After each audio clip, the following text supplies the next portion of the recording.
Welcome, everybody. Welcome, everyone, to World of Wildlife. This is a gathering that is held once a month. We hold it on the 10th of every single month. The time changes so that we can get people from around the world coming. My name is Dr. Sarah Pai, and I'm the host for this, along with Dr. Wong Siew from the Bornean Sun Bear Conservation Centre. We've been running this online event, since the beginning of COVID. And the reason being is we really wanted to connect people who were feeling a little bit disconnected, who work with wildlife or have a love of wildlife around the world. So it's grown since then. It's grown from just a gathering where we chatted to each other and kept each other sane to something where we now have a guest speaker every single month. I'm really excited to introduce our guest speaker for this month, but I'm gonna hold off that at the moment. I'm going to start by giving you an update what I've been up to. I'll pass over to Dr. Wong to let you know a little bit about what he's been doing and what's going on in Borneo, and then we'll pass over to our guest speaker. So, World of Wildlife. I am the author of quite a few books now. It's grown while we've been doing this. We started World of Wildlife when I had one book to my name, Saving Sun Bears, which is the biography of Dr. Wong Siew, the other co-host. It's an amazing sort of an adventure story, and tells about his life all through the world as he was learning how to trap bears in Montana, learning how to take care of rescued animals in Taiwan, and creating the Bornean Sun Bear Conservation Centre in Sepalok, Sabah, Malaysia. So Wong, we'll pass over to you in a minute, but you can see after I'd actually finished writing Saving Sun Bears, I actually then thought, I really need to connect kids to some of these incredible conservation messages. So that has resulted in 6 books about Wong's adventures with different species in the jungles of Borneo. The Wildlife Wong series, which was shortlisted for an Australian Educational Publishing Award in 2022, sorry.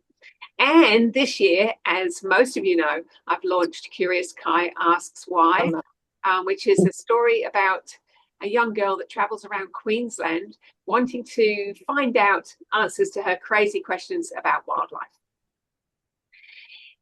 She travels from North Queensland to South. She learns all about things like cassowaries and bilbies and praying mantis and manta rays and turtles and all sorts of incredible creatures along the way. I now go into schools and do workshops in community and environmental organizations that connect kids and adults to nature. And this month, one of the things I did was actually give a talk at the Noosa National Park Friday Forum. This is one of the talks I do for adults called Borneo Bears and Books, all about my journey, meeting Wong, learning about the bears, and starting to write narratives about bears, including my doctorate, which focused on how can we engage non-scientists to conservation through narrative. Okay, so that went really well. It was a really, really fun event. Very much enjoyed that.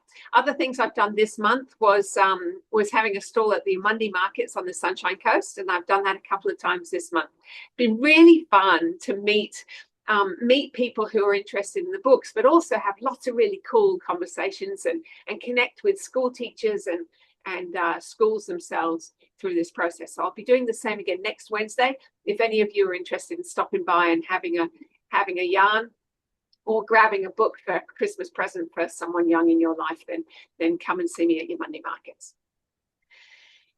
The last thing I've done this month, I'm super excited about. Madura and I have launched a tour that I'll be conducting in June next year to the Pico Trail in Sri Lanka.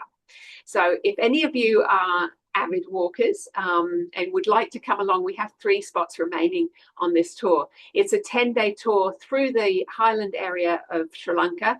Now, as you know, Sri Lanka's been having a bit of a hard time over the last few weeks. Things will be it's a very resilient country, so things will be back to normal well before we arrive. And one of the ways that we can support Sri Lanka in getting back on its feet after the disastrous weather it's had recently is by supporting through tourism. And ecotourism is the way to go, as we know in Borneo as well as in Sri Lanka. So 3 more spots left. Maximum walking every day will be about 15K, and we'll have plenty of time for cultural immersion as well. So if anyone's interested or you know anyone who's interested, then go to my website and click tours. You'll find out all the details on that one. All right, so that's basically what I've been doing. I'd like to pass over to Dr. Wong, so you can tell us a little bit what's been going on in Borneo. Wong, over to you. Okay, good, Sarah. Well, thanks everybody for joining us this morning.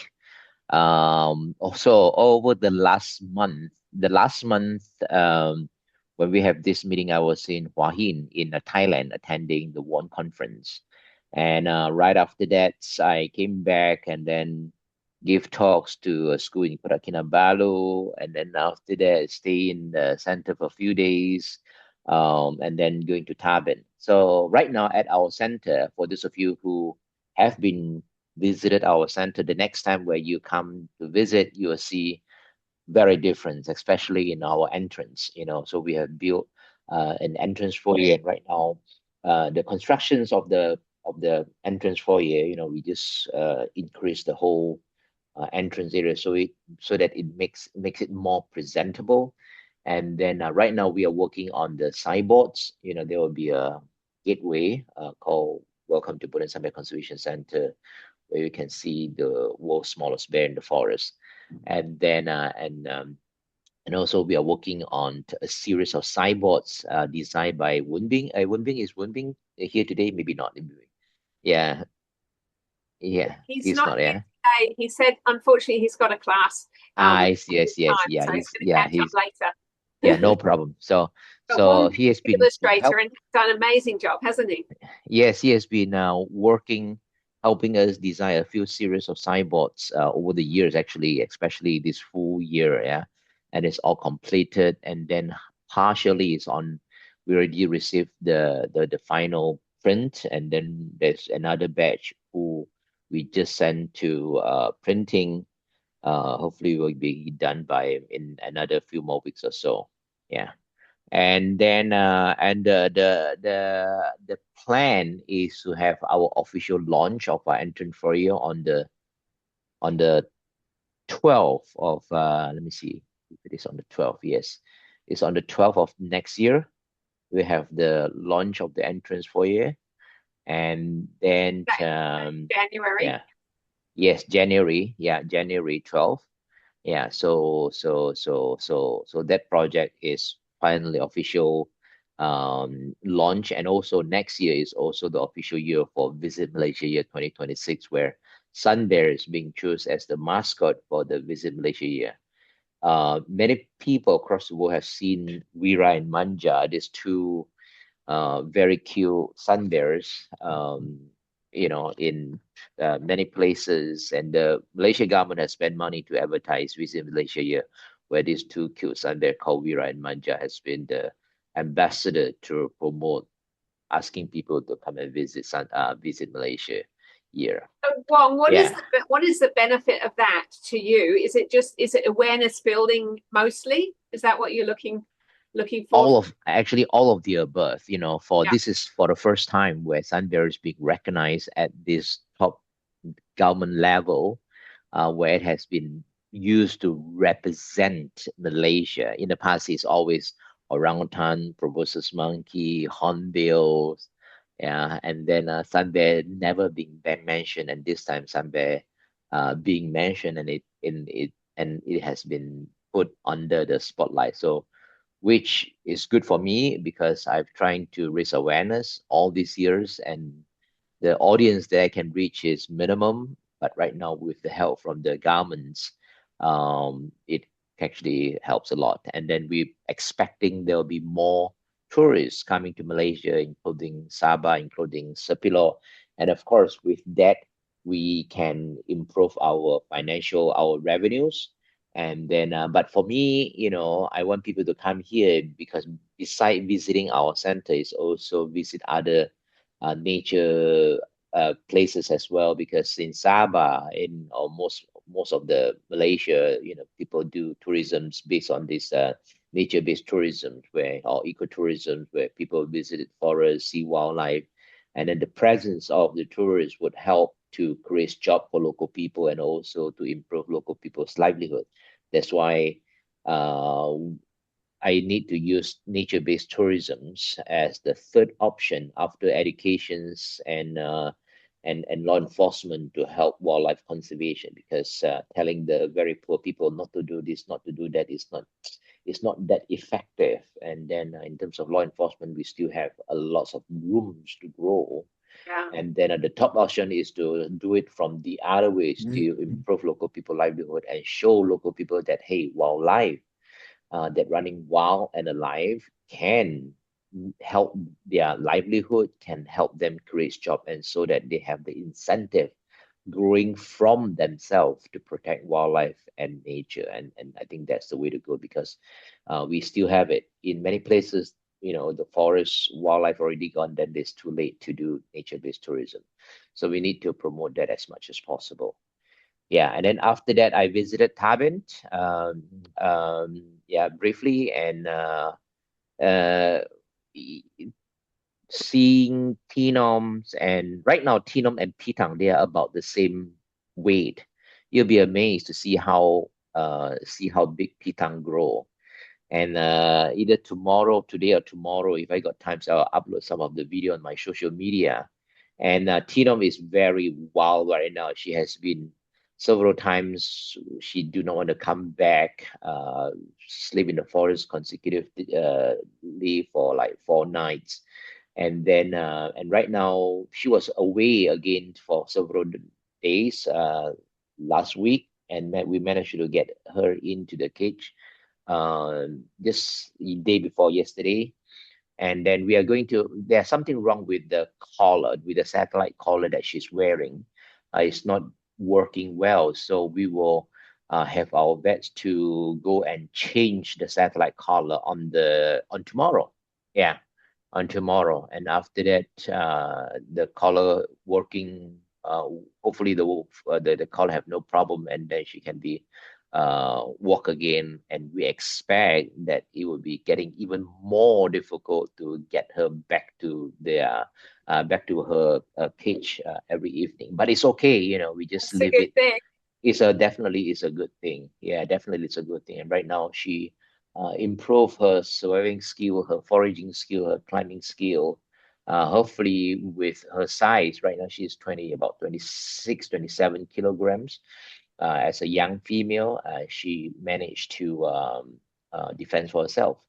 And why we have to do such a long soft release program. She has been there for almost 2 years. We have been working in the 2 years. forest I for was almost wondering 2 years. that. So it's been 2 years since you started Camp Tenham. Yes, exactly. So we sent her uh, uh, last year on January Mm. 30th. Yeah, is where we sent her to the forest, and we have been walking her in the forest since. So a lot of hard work, a lot of yeah, I mean, Well, for yeah, especially my team. a cub usually spends the first 2 years with its parent. Well, Um, I suspect up to you 3 to 4 years. Yeah, even okay, longer with them. okay, And okay. So all of she's this is starting to be a because, bit more independent now. So you're thinking that this might be the transition. yes, definitely this is the transition. And the reason why Sun Bear has such a long maternal care is that the competitions amongst sun bears in the forest is very high. In our forest, the forest productivity in terms of fruiting is very low, and because of that, the forest productivity is always low, and food is scarce, and therefore the sun bear compete with each other. They literally live in a bear kills bear world. And Mm. then and mother bear have to spend a lot of time to take care of the bears, to protect the bear from other bears, other adults bear attack. Yeah, so when a sun bears, their size is small, it's actually very vulnerable to other adult bears in the forest. So Tenom have grow big, and hopefully she can defend for herself.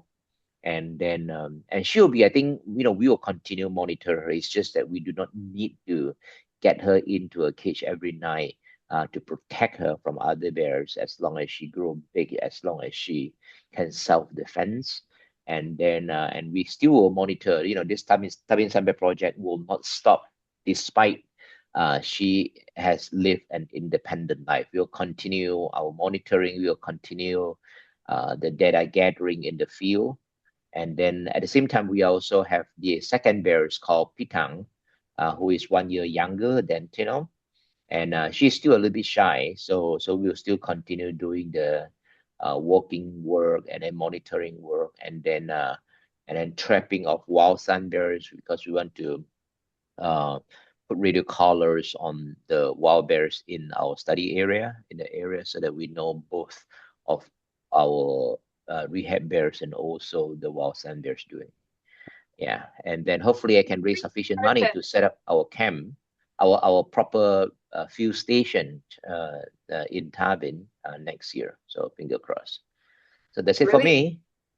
So during this process, Wong, you've used photography as a research tool, haven't you?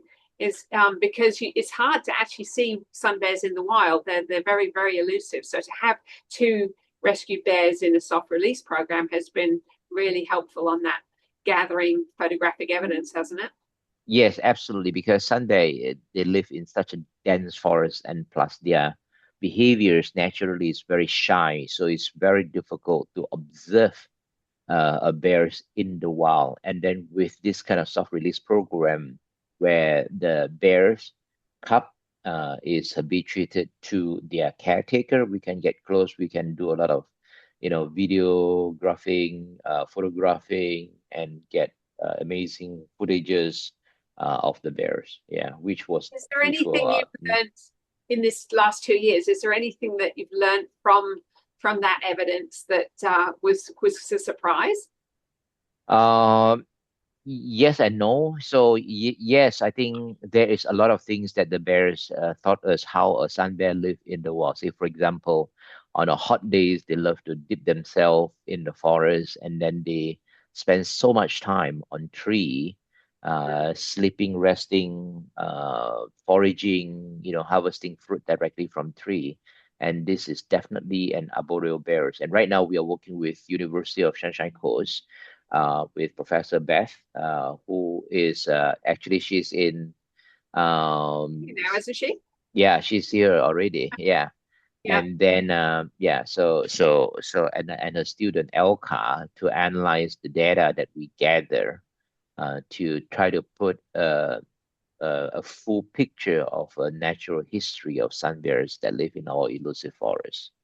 It was wonderful. Last month, Elka shared some of the research and some of the beautiful imagery that you've collected, which was a real delight, I must say. It was just gorgeous. So if anyone here Yeah, hasn't seen absolutely. that, you can go back to the YouTube channel and see some of that incredible footage that's been collected. So yeah. Mhm. Anyone else got a question for Wong?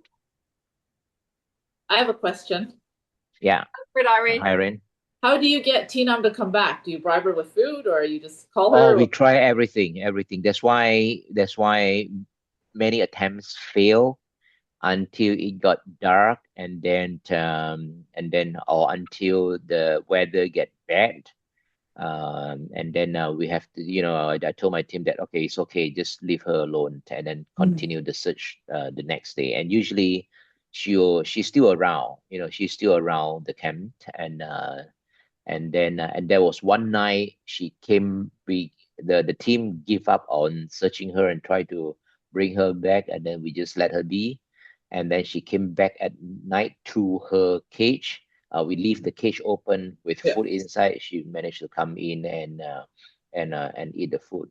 And it seems Mm. like she is settling down in the forest where she lived, where we walk her, which is what we want. Do we want to let her establish her home range in that area so that our presence will more or less help to protect her from other bears as well. If she needs help, we are here to help.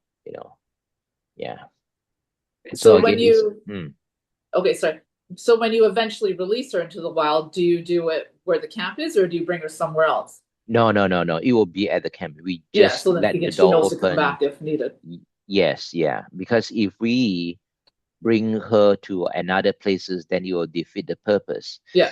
She will going into an alien forest again. She's not familiar with the area. She's not familiar with other residents, bears or other residents in the area. And right now, because she has been growing up in that area near Camp Tinom, and she is very confident, around the area and know where to go. Yeah, yeah. So it's a long process. We spend a lot of money, and also our team. The amount of time where they have to spend in the forest, is actually not easy. Yeah.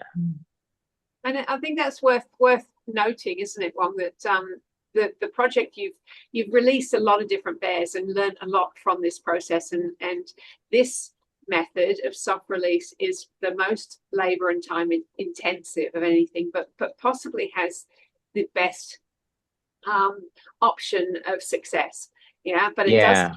money. So yeah, anyone who feels like they don't want to be a consumer this Christmas and they prefer to actually spend money protecting bears, then they can do that by adopting a sun bear with you, or just as a pure donation.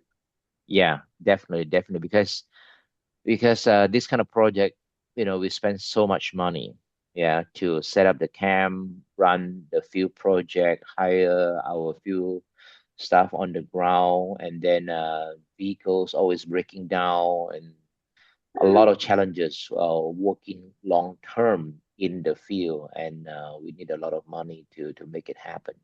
And for me, again, if I can choose not to rehab bears, I would choose not to rehab bears. I would want all of the sun bear live happily in the wild. All right, and then the rehabilitation is something that I don't have other choices. I need to do it. The conservation center, the bears that live at our conservation center, I don't have other choice. I need to help the wildlife departments to take care of them. At the same time, try everything to stop people from poaching, from keeping bears as pets. Yeah, that's the ultimate goal. We have to do it step by step, and hopefully, we do not need to rescue any more bear. And with nature-based tourism, with education, with law enforcement, and everybody do their parts to really, really conserve the sun bears on the ground. Well Okay. done, Wong. Mm-hmm. Well done for everything you've been doing. All right. Thank you.